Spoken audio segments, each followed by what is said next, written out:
Monsieur le Président, Monsieur le Ministre, chers collègues, la loi de 2013 inscrit la promotion de la santé comme une des missions de l'école. C'est le lieu où les actions en faveur de la santé devraient se renforcer, car c'est dès le jeune âge qu'une culture de dépistage, de prévention et d'éducation à la santé doit prendre forme.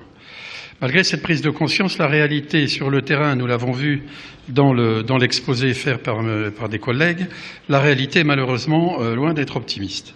Dans un rapport récent, le Sénat montre à quel point la médecine scolaire est sinistrée.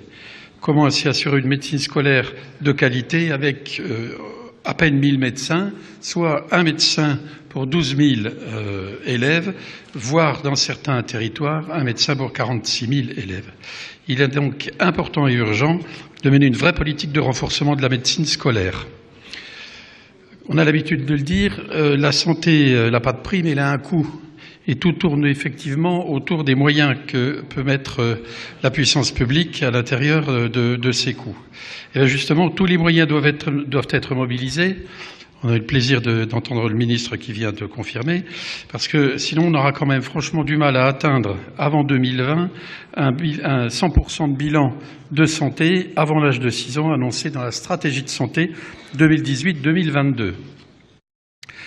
Cependant, cette valorisation du travail des professionnels, que je préfère plutôt à mobilisation, parce qu'il faudrait voir ce qu'il y a derrière les termes, la santé à l'école doit impliquer aussi bien les parents que les acteurs administratifs, sanitaires ou encore les sous-traitants qui gèrent les cantines scolaires, par exemple, la propreté, on a eu le témoignage en direct, et la sécurité des installations ou autres.